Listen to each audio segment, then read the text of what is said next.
때는 2002년 5월입니다. 상민 씨의 부대는 낙하산을 이용해서 상륙 작전이 주 임무인 바로 공수부대였답니다. 공수부대. 기습 침투해서 적의 허리를 끊자라는 이런 사명감을 가진 부대였죠. 그래서 정기적으로 이 낙하산 훈련을 진행을 하는데 그날도 마침 훈련을 하는 바로 전날이었대요. 훈련 전날에는 부식 창고, 그러니까 요 간식 창고가 아주 거덜이 난대요. 평소에는 잘 먹을 수 없었던 뭐 과자, 컵라면, 뭐 초코빵, 건빵, 온갖 맛있는 것들이 막 그냥 쏟아지는 날인 거죠. 왜냐? 먹고 죽은 귀신이 때깔도 좋다고 언제든 돌발 상황이 일어날 수 있는 아주 위험한 훈련이잖아요. 그러니까 잘 먹고 무사 안전을 기원하는 의미로 이런 전통이 생긴 거죠. 그래서 이제 여느 때처럼 배가 터지게 먹고 잠자리에 들었대요. 근데 상민 씨는 이제 상병이라서 이제 낙하 훈련도 약 7회 이상 한 그 굉장히 많은 경험을 다수 보유를 했는데 그날은 이상하게 처음 뛸 때보다 더 긴장이 되더래요. 근데 갑자기 자는데 가위에 눌리는 느낌이 싹 들더래요.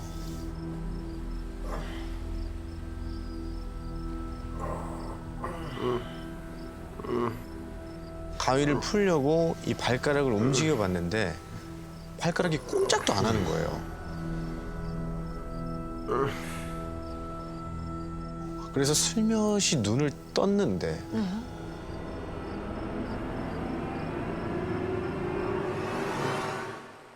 관물대 위에 새하얀 정장을 입고 하얀 구두에 하얀 중절모를 쓴 남자아이가 해맑게 웃고 있더래요. 그래서 상민 씨는 정말로 아이가 들어온 줄 알고 야, 너 누구야? 꼬마야, 너 여기 들어오면 안 돼. 내가 보여? 내가 보이는 거야? 아니 어떻게 들어왔냐니까. 여기 부대면 들어오면 안 돼. 너 어떻게 왔어? 내일이면 알게 될 거야. 내일이면 알게 될 거야. 라는 말을 남기고 웃습니다. 그리고 상민 씨는 잠에서 깨요. 꿈을 꾼 거였죠. 이 시계를 보니까 새벽 1시 정도였는데 상민 씨는 대체 이게 어떻게 된 건지, 무슨 꿈을 꾼 건지 이제 뒤숭숭한 기분이 들어서 담배를 하나 피려고 밖으로 나갑니다. 그래서 이제 담배에 불을 붙이려는 바로 그 순간 다시 이렇게 아이의 웃음소리가 들리는 거예요. 어? 하고 내려다봤더니 이번엔 새까만 정장에 까만 구두를 신고 까만 중절모를 쓴 남자아이가 상민 씨를 보고 웃고 있더래요.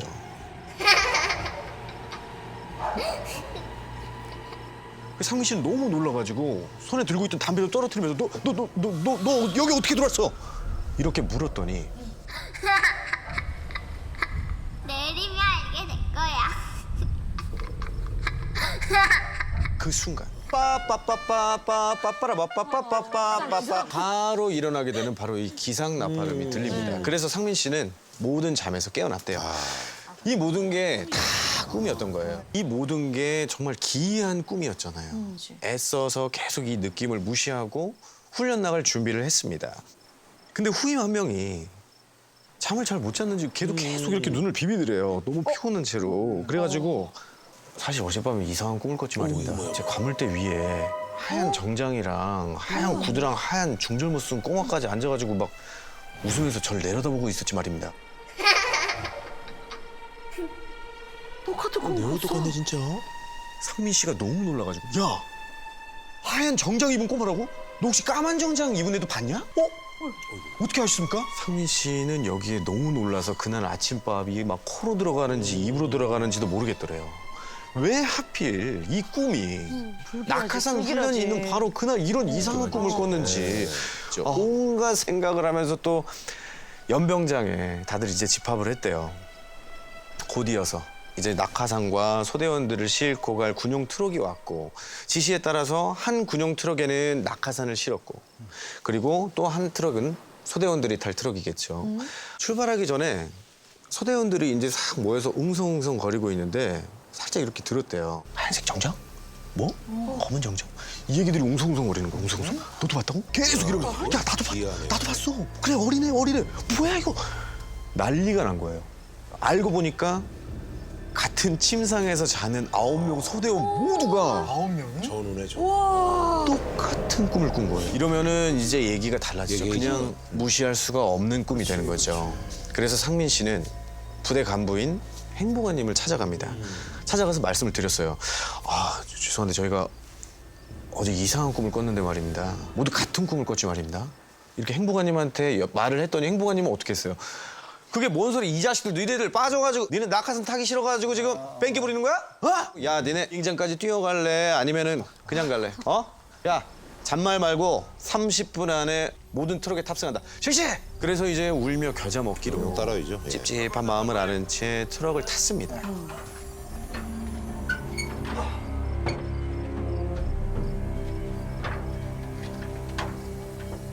낙하산을 실은 다른 트럭과 함께 이제 비행장으로 향하게 돼요.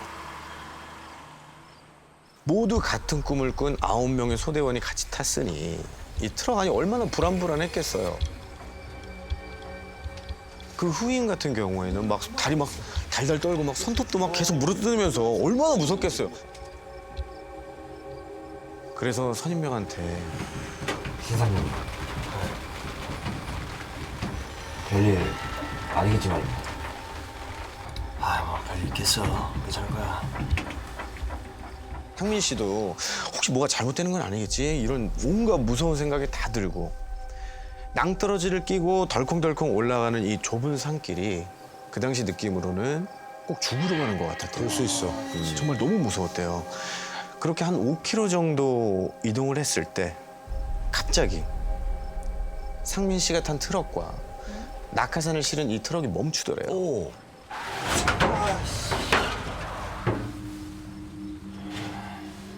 그러더니 행복아님이 다가오더니 야, 니들 다 같은 꿈 꿨다고 했지? 맞습니다. 아이씨. 일단 알았으니까 내려. 다 트럭 바꿔 탄다. 실시. 낙하산을 실은 트럭과 부대원들이 탄 이 트럭을 바꿔서 그냥 주시할 수 없으니까 그렇게라도. 오. 네, 그렇게 상민 씨와 소대원들은 트럭을 바꿔서 탄 후에 다시 비행장으로 출발했습니다. 그런데 그때 점점 먹구름이 이렇게 밀려오더니 비가 내리기 시작하는 거예요. 근데 상민 씨는 안도의 숨을 쉬었대요. 다행이다. 비 오는 날에는 낙하 훈련이 없거든요. 그제야 소대원들은 이제 긴장이 풀렸는지 이렇게 막 이제 잡담도 하고 뭐 분위기가 어느 정도 풀어졌는데 그 순간 상민 씨랑 소대원들이 방금 전까지 타고 있던 그 트럭이 시동 꺼지는 소리와 함께 뒷바퀴가 헛돌면서 그대로 옆으로 쿵 낭떠러지로 굴러떨어집니다. 실려있던 그 낙하산은 사방으로 날아가서 숲에 떨어지고 나무에 걸려서 찢어지고 상민 씨는 다리에 힘이 쫙 풀려서 거기 서 있을 수가 없더래요. 만약에 그 행복아님이 트럭을 바꿔 타라고 하지 않았더라면 여기저기로 튕겨나간 그 낙하산, 나무에 걸린 그 낙하산의 모습이 상민 씨와 소대원들의 모습이었을 테니까요. 그리고 3일 뒤 상민 씨는 휴가를 나왔어요. 본가에서 상민 씨가 잠이 들었대요. 이제 자다가 목이 말라서 부엌으로 나갔는데 거실 소파에서 그때 그 새하얀 정장을 입은 아이가 또 앉아 있는 거예요. 그 아이는 상민 씨를 쳐다보며 해맑게 웃으면서 이렇게 말했답니다. 때는 1988년 당시 고1이었던 병윤 씨에게는 준상이 왔고 한철이라는 친구들이 있었어요. 세 사람은 당시 유행하던 홍콩 누아르 영화 장르의 명분에 빠져 있었는데 한철이네 부모님이 여행을 가셔서 집이 빈 어느 날 과자는 사놨냐? 여기가 슈퍼냐? 세 사람은 한철이네에 모여서 성냥개비 하나씩 쭉 물고 비디오 가게에서 빌린 영화 한 편을 막 때리기 시작했어요.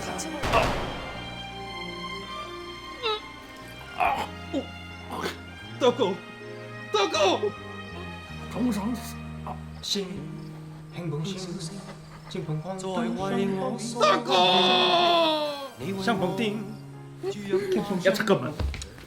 야, 우리 이럴 게 아니라 의형제를 맺자. 응? 친구를 넘어서 의형제가 되는 거야.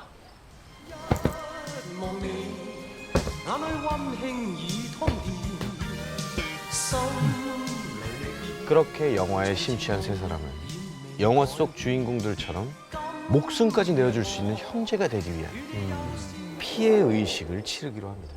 우선 손바닥을 칼로 그은 다음 피가 나오는 부분을 서로 맞대고 악수를 하는 거예요. 그럼 손바닥에서 흘러나온 피가 서로 섞이면서 그렇게 생각할 수 있죠.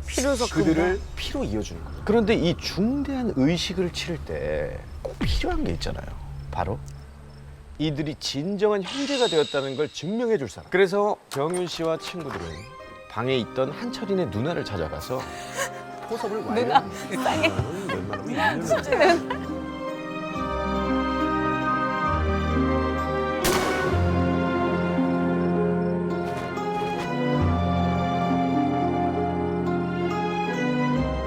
자정이 되기 10분 전 세 사람은 경건한 마음으로 촛불을 켜고 불을 껐어요.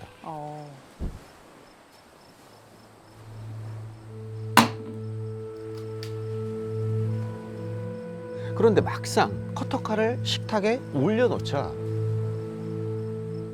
누가 먼저 할래? 잠깐만 나 양말을 잘못 신고 왔다. 까시까시한 걸. 너무 아프다. 야 먼저 하고 있어. 잠깐만. 나가. 병윤이 네가 먼저 해. 내가?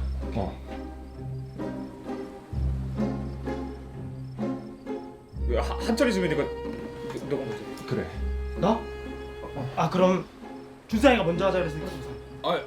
한철이 너네 집이니까 너가 먼저 해. 너가 야 다별로. 하나 둘 셋. 너. 누구? 서원해. 야, 쫄았냐? 내가 보기엔 쪼신 것 같은데요. 맞지? 참. 진짜. 저렇게 말을 또 그렇게. 이게 소독도 안 된 거고 이거 하면은 그 철 감염되면 그 뭐지? 파상풍 걸릴 수도 있고 걸리면 아프고 그럼 죽을 수도 있고. 그래. 그러니까 우리가 조심하는 거지. 누난 뭔지도 모르면서 진짜.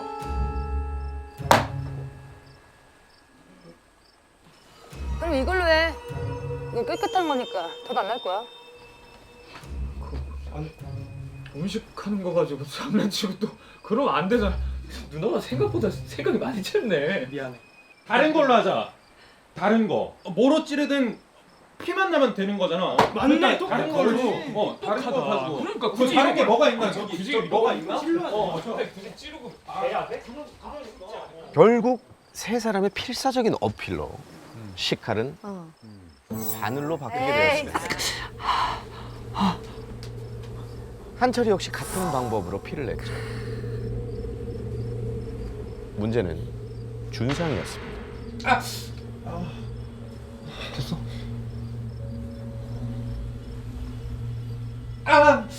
됐어? 아니 안 나는데? 손가락 끝을 아무리 누르고 찔러도 아무 반응이 없는 거예요. 정말. 그냥 내가 해줄게. 그런데 한철이네 누나가 바늘을 들어올린 순간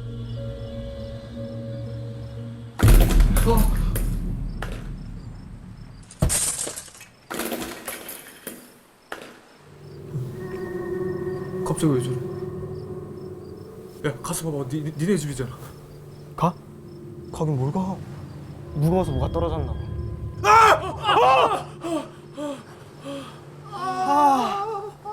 엄살은 살살 찌르니까 안 되지. 봐봐. 이거 봐, 피나잖아. 됐어. 됐어. 이제 다 됐어. 그렇게 세 사람은 엄지손가락을 꼭 마주댔어요. 그 순간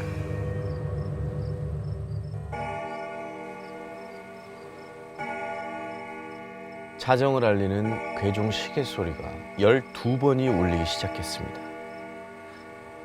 1988년 1월 13일 밤 12시 김병윤, 박준상, 이한철. 죽을 때까지 우리는 피를 나는 의형제로 지낼 것을 하늘에 맹세한다.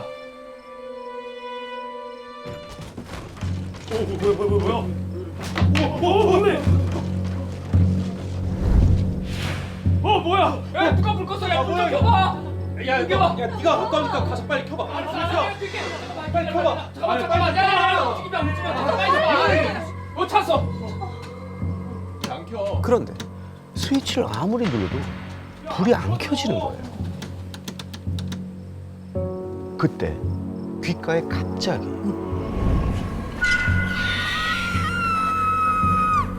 귓가에 퍼지는 소름 끼치는 소리.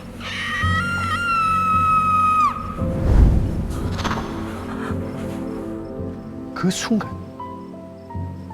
갑자기 주변이 확 밝아지더니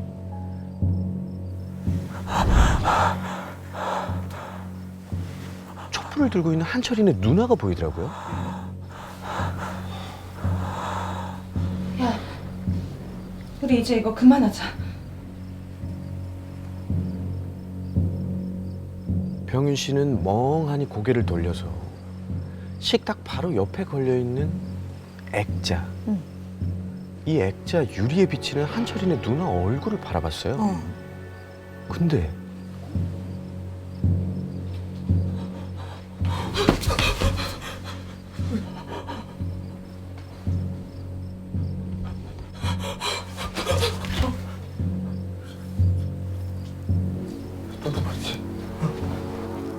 둘이 못 봤어? 뭘? 뭘? 저기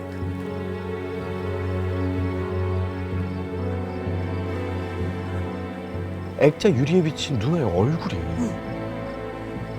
점점 뭉그러지는 거예요. 그리고 액자 유리에 비친 누나의 얼굴이 확 선명해진 순간 주름으로 가득 파인 노파의 얼굴. 무엇보다 소름이 끼치는 거. 검붉은 핏줄과 함께 툭 튀어나온 그 두 눈은 분노에 가득 차 있었습니다. 근데 정말 답답한 게 한철이네 누나랑 준상이는 그 노파의 얼굴을 전혀 보지 못했다는 거예요. 열변을 토하던 두 사람은 결국 한철이네 누나의 짜증에 입을 다물 수밖에 없었습니다. 그 뒤로 병윤 씨는 매일 밤마다 그날의 끔찍한 기억에 시달려야 했어요. 그로부터 며칠 뒤 다시 모인 한철이네 집에서 세 사람은 믿을 수 없는 말을 듣게 됩니다. 너네 그 얼마 전에 의형제 의식 치른 날 기억나? 네. 한철이네 누나가 해준 말은 이랬습니다. 우리 학교에 민속학 관심이 있어서 공부하시는 박사님이 있는데 그분한테 재미로 이 이야기를 했더니 갑자기 화를 막 내시는 거야. 이 피를 섞는다는 건 그 자체로 주술적인 의미를 강하게 갖고 있어서 피를 섞을 때 주변의 영혼들이 모여서 참관을 한대요. 그래서 꼭 나쁜 영향을 받지 않게 신중하게 길이를 골라서 해야 한다는데 세 사람은 아무 날짜나 골라서 그 의식을 치렀잖아요. 네. 그날 준상이 손가락에서 피가 계속 나오지 않고 식기건조대가 갑자기 무너져 내린 것. 모두 의식 이후 찾아올 재앙을 막기 위해 주변 영혼들이 그들을 막으려고 벌인 일이었다는 거예요. 그 모든 경고를 무시하고 세 사람은 의식을 강행했던 소름 거죠. 끼쳐. 그게 그렇게 아무렇게나 의식을 하면 대가를 치러야 하는데 그날 너 액자에서 이상한 얼굴 봤다고 했잖아. 그게 니네가 한 짓을 액땜해줄 주변 사람 얼굴이래. 에이, 누가 무슨 그런 말을 믿고 있어? 봐요, 저희 아무렇지도 않잖아요. 그치? 그잖아. 그치. 그런 거 다 미신이에요. 한철이네 누나의 말이 좀 찝찝하긴 했지만 지금까지 아무 일도 없었으니 앞으로도 아무 일도 없을 거라고 애써 웃어넘겼죠. 얼마 뒤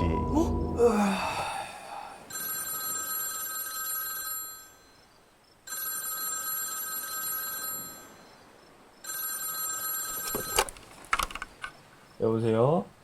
형윤아, 어. 우리 할머니 오늘 아침에 돌아가셨다. 뭐?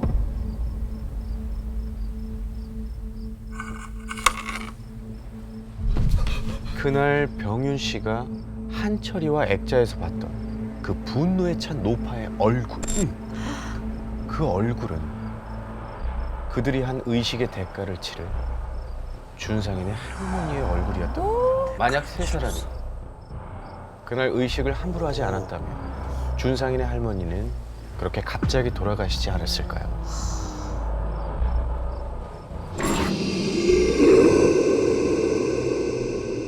학교라는 교도소에서 이 교복이란 죄수복을 입고 졸업이라는 석방을 기다렸던 저는 드디어 20살 자유를 얻었습니다. 대학에 들어가 우빈이와 정학이 그리고 병주까지 죽이 척척 맞는 친구들도 얻었죠.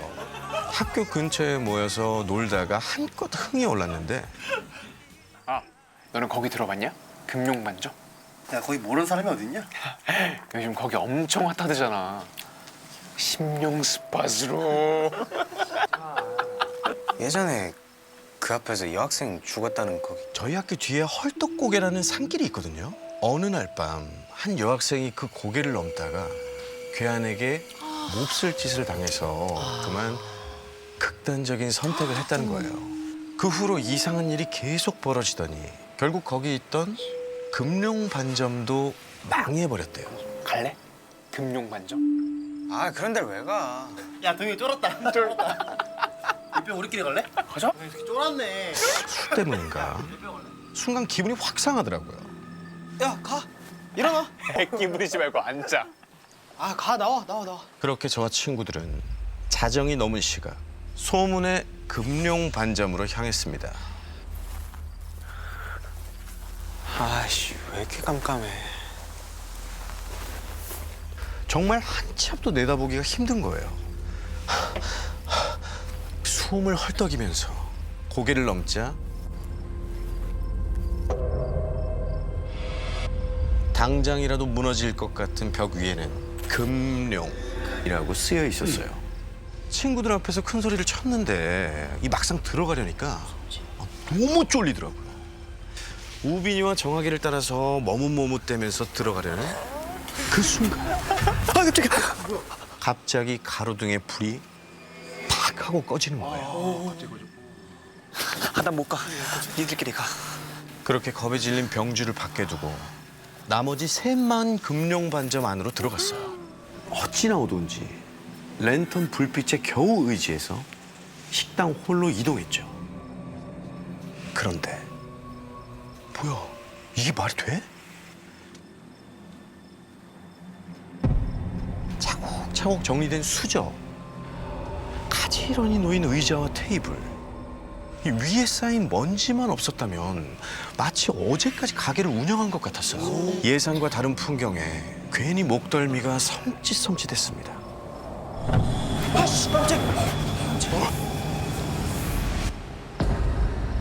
근데 너무 이상하잖아요. 분명히 오래전에 영업이 끝났다고 들었는데 멀쩡히 냉장고가 돌아가고 있는 거예요. 아니 우빈이가 겁도 없이 그 냉장고 문을 여는 거예요. 만지지 마. 야 뭐야? 야, 냉장고 안에 뭐 있는데?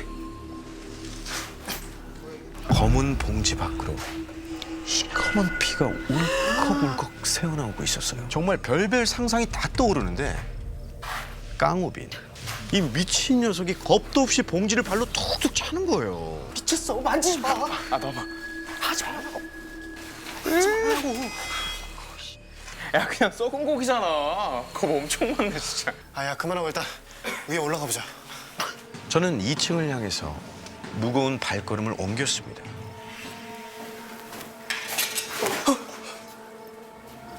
아차! 서늘한 이 감촉이 뒤통수에 닿더니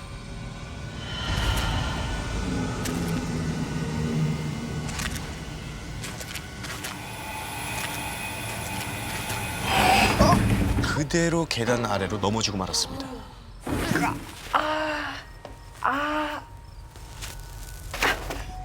야, 너지, 깡무빈. 두 친구 모두 계단 위에서 황당하다는 듯이 저를 보고 있었습니다. 여기 뭐 있는 것 같아. 그냥 나가자. 어? 야, 이게 뭐가 있어? 야, 여기 진짜 대박이야. 빨리 와봐. 무서워 미칠 것 같은데 그렇다고 혼자 있는 건 죽어도 못하겠더라고요. 울며 겨자 먹기로 계단을 오를 수밖에 없었습니다. 그리고 그곳에서 정말 기이한 광경과 마주치고 말았죠. 네모난 뭔가가 일정한 간격으로 줄지어 세워져 있었어요. 불빛을 비추면서 다가가자 환하게 웃고 있는 신랑 신부. 바로 옆에 액자에도 똑같은 부부의 사진이 들어있는 거예요. 딱 한 가지 다른 점이 있었습니다. 섬뜩할 만큼 얼굴에 표정이 없었다는 거예요. 그 다음 결혼 사진은 신랑과 신부가 마치 공중에 떠 있는 것처럼 보이는 겁니다. 두 사람의 발끝이 힘없이 아래를 향하고 있었거든요. 마치 목을 매단 것처럼. 그 기괴한 모습에 금방이라도 기절할 것 같았어요. 마지막 액자는 저거 뭐지? 모퉁이에 뭔가 작고 검은 것이 끼워져 있었는데 태아가 웅크리고 있는 초음파 사진이었어요. 대체 누가 이런 걸 놔둔 거지? 액자 속 눈동자들이 일제히 저를 노려다보는 것 같았습니다. 빨리 여길 나가야 한다. 친구들을 재촉하려는 그때 우빈이가 또 겁도 없이 초음파 사진을 집어드는 거예요. 얼른 나가자. 야, 사진 다시 갖다 놔. 아, 달라고. 야. 정신없이 쫓아갔습니다. 하지만 벌써 옥상에 도착한 녀석이 소리를 지르고 있었습니다. 우리 금융만점 정복했다! 보이냐? 그런데 병주가 좀 이상한 거예요. 넋을 놓고 멍하니 저희를 쳐다만 보다가 뭔가 급하게 말을 하는데 목소리가 전혀 들리지가 않았어요. 졸기네. 야, 뭐라고? 똑바로 말해봐. 병주가 이젠 거의 울 것 같은 표정으로 발을 동동 구르는 거예요. 그리고 저희를 향해서 내려오라고 막 손짓을 하는 거예요. 심상치 않은 느낌에 서둘러 내려가려고 몸을 돌리는데 야, 우빈이 어디 갔냐? 뭐야? 분명 방금까지 옆에 있었는데? 조금 전까지만 해도 같이 있었던 녀석이 사라진 겁니다. 아무리 둘러봐도 보이질 않았어요. 분명 옆에 있었는데. 그런데 그때 건물 안에서 둔탁한 소리가 울려 퍼졌습니다. 마치 도끼로 무언가를 찍는 듯한 그런 소리예요. 저랑 정학이는 서둘러 밑으로 내려갔습니다.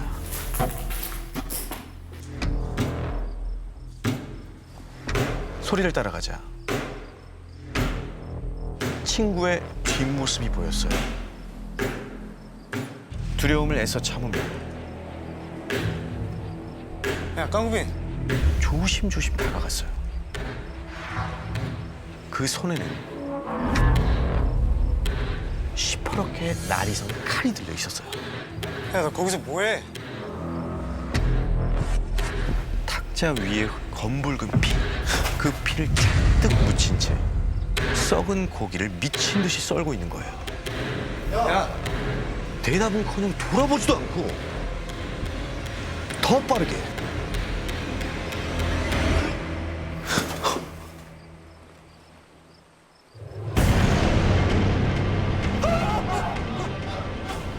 갑자기 칼을 든 녀석이 저희를 향해 달려드는 겁니다. 제발, 제발 열려라, 제발, 제발. 은주야!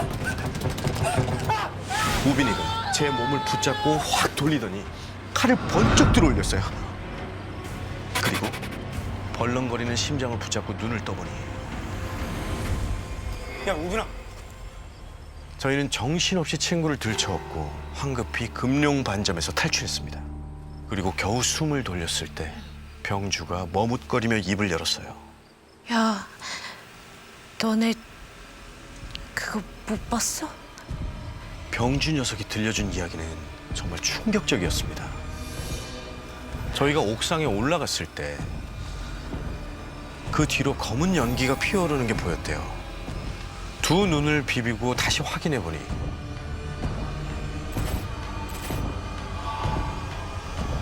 하얀 옷을 입은 남자가 왔다 갔다 하더라는 겁니다. 야 내려와. 손에는 커다란 칼을 들고서 마치 뭔가를 찾는 듯이 저희 뒤를 서성이다가 우빈이 뒤에 뚝 멈춰선 그 남자. 우빈이의 머리채를 끌고 큰 소리로 깔깔 웃어대더니 건물 안으로 들어갔다는 겁니다. 칼을 든 하얀 옷의 남자. 뭔가에 홀린 듯한 우빈이. 금룡반점에서 그날 우리가 본 건 대체 무엇이었을까요? 명훈 씨는 어렸을 때 이 파라과이 공화국으로 이민을 가서 살았다고 합니다. 아순시원에서 자랐는데요. 이 아순시원에서도 부촌에 위치한 명문 사립 고등학교를 다녔다고 합니다. 학생의 대부분이 중산층 이상의 현지인이었던 이 학교는 길 하나를 사이에 두고 빈민가와 마주 바라보고 있어요. 그곳에는 또 아이들도 굉장히 많았다고 합니다. 이 아이들이 이제 먹고 살기가 힘드니까 오토바이를 타면서 고등학교에 있는 학생들의 가방을 소매치기를 하면서 막 다니고 이런 일들이 이제 너무 빈번하고 상황이 이렇다 보니까 이 학교 자체가 교사와 학생을 제외한 그 누구도 출입을 할 수가 없습니다. 이제 때는 2017년 17살이었던 우리 명훈 씨는 당시 학교에서 매년 열리는 이 축제를 계속 준비를 하고 있었어요. 기간이 얼마 남지 않았기 때문에 명훈 씨와 친구들이 서둘러서 막 계속 준비를 하고 있는데 따다닥 하면서 조명이 하나가 터집니다. 이렇게 보니까 조명에서 연기가 나고 있는 거예요. 그래서 이제 무대에 내려와서 저 조명기를 쳐다보는 순간 명훈 씨가 서 있던 바로 그 자리에 큰일 날 뻔했네. 엄청 큰 미로볼이 떨어지게 돼요. 그래서 명훈 씨는 와 정말 큰일을 당할 뻔했구나. 너무 찝찝하게 그 조각들을 줍고 있는데 연극을 보면은 이렇게 빨간색 벨벳 천이 올라가는 거를 여러분들 보셨을 거예요. 그렇죠. 이렇게 물결로 올라가고 저게 올라가다가 이제 안 올라가는 거예요. 그게 딱 사람의 종아리 높이까지만 올라가고 안 올라간 거예요. 이런 자잘한 사고들이 계속 일어나다 보니까 작업 시간이 늦어지고 결국 친구들은 오후 11시가 되어서야 작업이 마무리가 됐다고 해요. 근데 이 파라과이는 11시가 되면 버스, 택시 아무것도 운행을 하지 않습니다. 다 끊겨요? 그래서 이제 명훈 씨와 친구들은 이 체육관에서 잠을 자게 되죠. 친구들은 무대 뒤편에서 잠을 청하고 우리 명훈 씨는 더위를 많이 타서 무대 앞쪽에서 잡니다. 그렇게 한참을 자던 우리 명훈 씨는 누군가의 발소리에 잠에서 깨게 됩니다. 뭐야, 이 시간에 누가 왔지? 창문 뒤 가로등으로 희미하게 비치는 그 불빛에 시야가 점점 보이기 시작하는 거죠. 근데 가만히 그 커튼 밑으로 봤더니 왔다 갔다 움직이는 검은색 다리가 보이는 거예요. 걷다가 멈췄다가 그렇게 계속. 그래서 명훈 씨는 이제 자다 깨서 뭐 빈민촌에 사는 아이가 우리 학교에 들어왔나 보다. 잘 타일러서 이 친구를 내보내야겠다. 이렇게 생각을 하고 일어나려고 하는데 갑자기 다리가 안 보이는 거예요. 더 이상 그 소리도 들리지 않습니다. 그래서 명훈 씨는 또 생각을 하죠. 나갔나? 다시 잠을 청하려고 하는데 이상한 느낌이 들었대요. 그러고 보니까 왜 흑인이 있지? 라는 생각이 들었대요. 이 파라과이는 평소에 흑인 인구가 적어서 평소에도 잘 볼 수가 없대요. 바로 그때 명훈 씨의 머리 위쪽에서 다시 머리 위에. 그 머리 위쪽에서 위에 있다는 거야, 지금. 그 소리가 들리기 시작합니다. 그러더니 그 소리는 점점 명훈 씨 쪽으로 다가오는 거예요. 찌끄덕. 그러더니 명훈 씨 바로 앞까지 와서 얼굴 바로 앞에서 멈춰 서더래요. 이때 거리는 40cm. 근데 보통 흑인들의 이 피부색은 약간 갈색빛이 도는 피부를 가지고 있어요. 근데 이 다리랑 발이 새카맣더래요. 그래서 놀란 명훈 씨가 미동도 없는 그 아이의 두 다리를 계속 바라보고 있었습니다.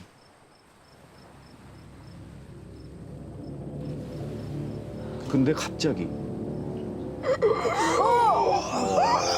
이런 소리와 함께 뼈 막 다 부러지는 이런 끔찍한 소리가 같이 들리기 시작해요.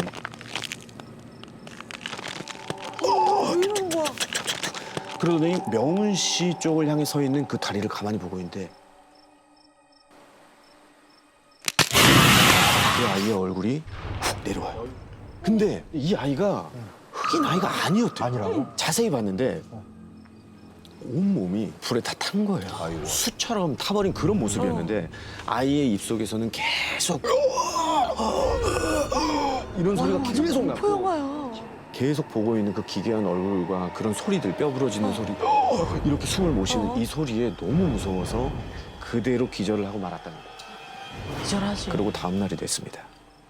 다음 날 아침에 친구들이 깨워서 명훈 씨는 일어나게 돼요.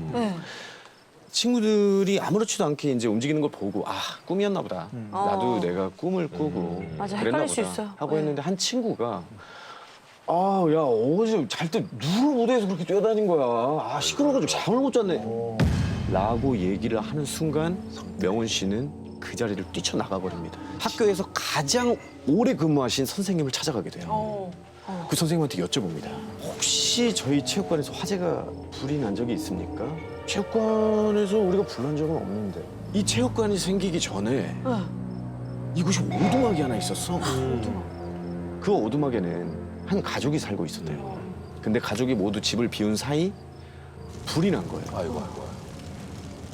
근데 그 집에 홀로 집을 지키고 있던 어린 아이가 한 명이 있었던 거죠. 그 아이는 미처 빠져나오지 못하고 그 화재로 목숨을 잃게 됩니다. 누군가의 소행에 의해서 불을 지른 방화. 이 방화입니다. 그 아이는 밤마다 주변을 돌아다니면서 그 불을 지른 방화범을 찾고 있는 게 아닐까요?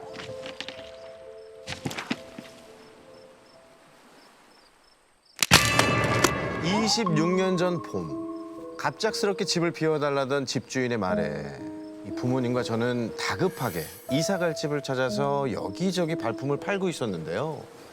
근데 한 집이 꽤 마음에 들더라고요. 그 집이 이제 2층짜리 단독주택이었고 다락방, 반지하 창고, 공간도 꽤 넓은 편이었습니다. 딱 하나 그냥 제 마음에 걸리는 게 있다면은 집이 좀 어둡지 않나? 남양이라고 들었는데 집이 좀 어둡지 않나 싶었어요. 그런데 아유 얘는 이 정도면 볕도 잘 들고 괜찮지 뭐. 제 생각과는 달리 부모님 두 분 모두 집이 유독 환하고 밝다면서 마음에 쏙 들어하시더라고요. 비싸겠지 여보? 맞춰주시겠지. 이 집에 마침 금매라서 저렴하게 나왔어요. 아버지와 어머니는 잠시간의 고민 끝에 은행에서 좀 땡기고 해가지고 사자. 아 우리도 그렇게 저희 부모님은 내 집 마련의 꿈을 실현하셨고 저도 갑작스럽긴 하지만 우리 집이 생겼다는 게 내심 기뻤습니다. 그렇게 진짜 우리 집에서 맞게 된 첫날 밤 부모님은 거실에서 TV를 보고 계시고 전 제 방에서 짐 정리를 하고 있었는데 깜짝이야. 이 바깥에서 날카로운 고양이 울음소리가 계속 들리는 거예요. 이거 무슨 소리야? 고양이 소리야? 기사가 고양이 좀 쫓아내봐. 아 너무 시끄럽네. 밖에 나가봐봐. 알았어요. 전등 가지고 해. 네, 다녀올게요. 조심해.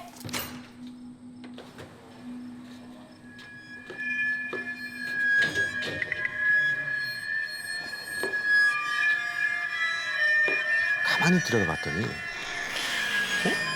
이게 마당이 아니라 살짝 열려있는 창고 문 틈 사이에서 새어나오고 있었습니다.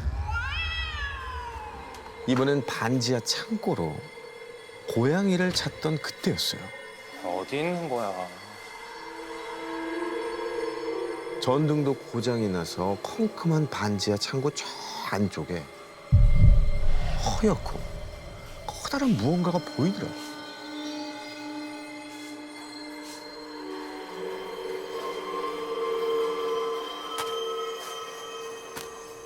흰 천으로 뭘 덮어둔 거였습니다.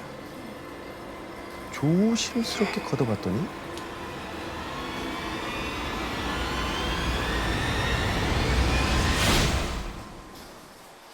이게 뭐야?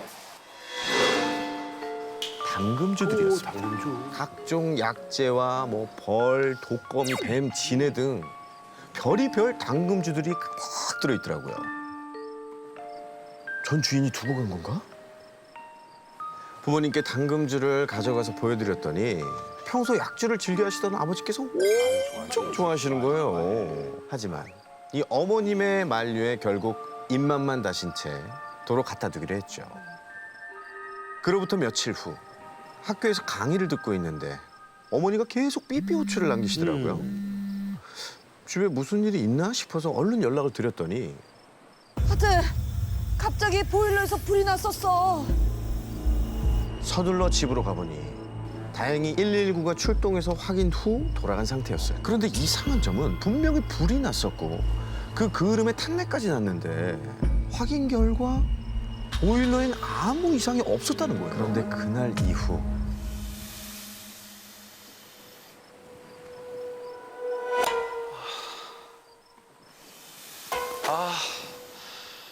자꾸 제 방벽 너머에서 이상한 소음이 들려오는 거예요.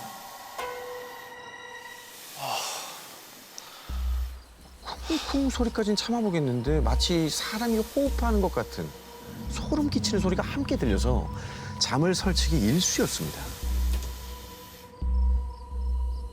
더 큰 문제는 그런 소리가 들린 다음 날 일어나 보면 아니 누가 자꾸 이런 아주 못된 장난을 치는 거야 이거. 이거 경찰에 신고해야 되는 거 아니야 이거? 제 방 외벽과 담벼락 이 틈 사이에 동물들의 사체가 놓여 있었다는 거예요. 한편으로는 화재에 동물 사체까지 집터에 문제가 있나? 이런 생각도 들었어요. 그런데 얼마 후 저의 의심은 거의 확신으로 바뀌게 됩니다. 주말에 집에서 쉬고 있는데 근처 병원에서 전화가 걸려온 거예요. 아버지께서 운전 중 크게 사고가 나서 병원에 계시다는 연락이었습니다. 저희 아버지께서는 택시 운전을 오래 하셔서 운전을 정말 잘하셨거든요. 그런데 아버지 말씀이 사고 당일에 마치 누가 통제하는 것처럼 핸들 조작이 안 되고 브레이크가 안 밟혔다고 하시더라고요.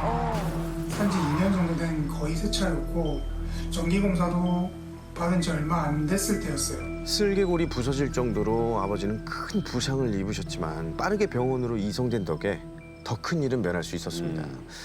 며칠 후 여보세요? 여보세요? 형, 나 병원 들려서 엄마 아빠 만나고 갈 테니까 이따가 저녁 같이 먹자. 군복무 중이던 동생도 아버지 병문 안차 어렵게 휴가를 받아서 나왔다는 연락이 왔습니다. 그동안 전 저녁 식사를 차려놓고 휴가 나온 동생 옷도 챙겨둘 겸 방으로 들어가서 옷장을 여는데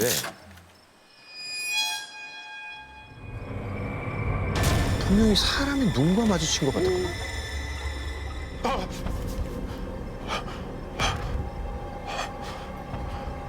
혹시 잘못 봤나?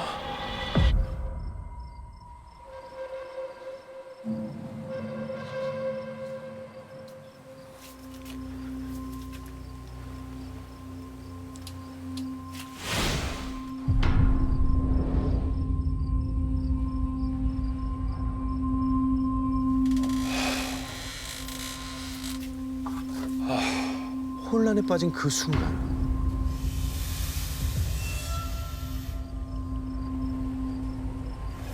밤마다 절 괴롭히던 그 소름 끼치는 소리가 다시 벽 너머 어딘가에서 들려오는 거예요.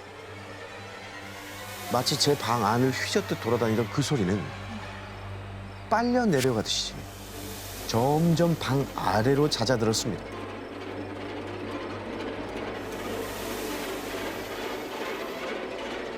순간 그런 생각이 들더라고요. 뭐야, 아직 혹시 쥐나 뱀이 우리 집에 들어왔다가 못 나가고 있나? 일단 확인부터 해봐야겠다 생각한 저는 손전등 하나에 혹시 모를 사태에 대비해서 연장 하나를 챙겨서 반지하 창고로 내려갔습니다. 문을 열고 들어갔는데 어디야 어디요? 정말 지하로 내려왔는지 거리는 소리가 들려오더라고요. 봐봐. 그때 어디선가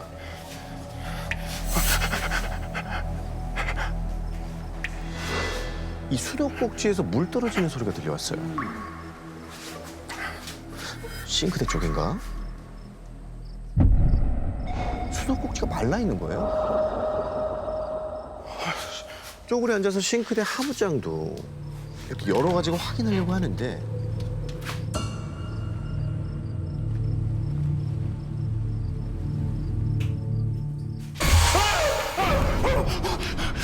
야 나와. 나오라고 나와.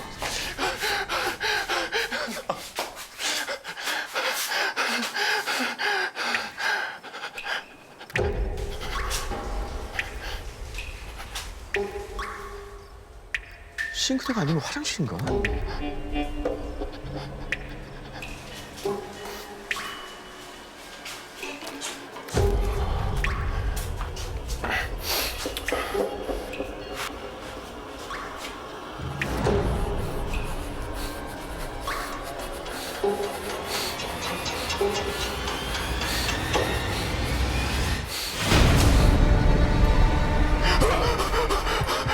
불 꺼진 반지하 화장실 문틈 사이로 어떤 여자가 고개를 내민 채 저를 빤히 바라보고 있었어요. 그런데 그 여자 눈이 뭔가 뱀 같은 이 파충류의 눈동자처럼 보였거든요. 입은 옆으로 괴이하게 찢어진 채 제 방 벽에서 울리던 그 소름 끼치던 소리를 흘리고 있었죠. 화장실 문틈 사이로 절 바라보던 그 여자는 미끄러지듯이 바닥을 기어나가고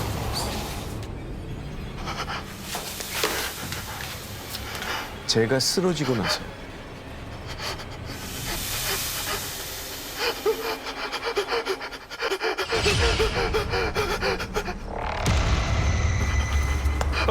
제 왼쪽 가슴 쪽을 날카롭고 긴 손톱으로 꽉 짓누르기 시작했습니다.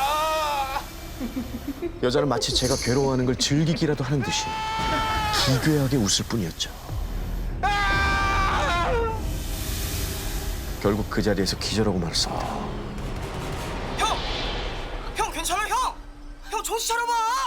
누가 절 흔드는 기척에 일어나 보니 동생과 엄마의 얼굴이 보였고 제 방에 제가 누워있더라고요. 어떻게 된 거지? 아들 괜찮아? 움직이는 게 힘들 정도로 왜 이렇게 아프지? 너무 아픈 거예요. 통증이 느껴지던 왼쪽 가슴에 비슷하게 생긴 5개의 멍자국이 남아 있었거든요. 정확히 심장 쪽 왼쪽 가슴에 손가락으로 움켜 쥐었을 때 날 법한 손가락 자국이 선명하게 남아 있었죠. 그래서 부모님께 이 집에서 더 이상 살면 안 되겠다, 이사 나가야 될 것 같다, 그렇게 말씀을 드렸었죠. 집터가 문제가 아니라 다른 원인이 있다고 생각한 저와 부모님은 그날 바로 중개소에 집을 내놨습니다. 신기하게도 바로 다음 날 처음 집을 보러 온 분이 그 자리에서 집을 사고 싶다고 다행이네, 다행이야. 이렇게 말씀하신 덕분에 저희 가족은 큰 어려움 없이 그 집에서 나올 수가 있었어요. 그렇게 그 집에서 이사를 나온 후 1년쯤 지났을 때였나?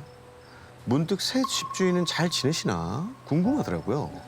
그래서 중개소에 들러서 인사를 드리고 단도직입적으로 여쭤봤어요.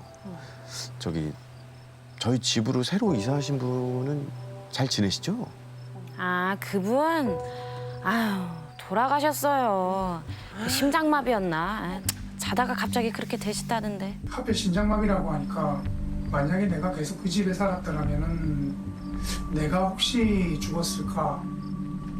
이전부터 분매로 나오던 집이었는데 그분 돌아가시고 나서부터는 집 보러 온 사람이 아예 없다면서 집이 계속 비어있다라고 하시더라고요. 그 이야기를 듣고 돌아오는 길에 생각했습니다. 혹시 그분도 제가 본 그것을 만난 건 아니었을까? 그 모든 일의 원흉이 꼭 뱀술 안에 갇힌 뱀 때문은 아니었을지. 그날 제 온몸을 휘감던 그 섬뜩한 기분을 전 지금도 잊지 못하고 있습니다.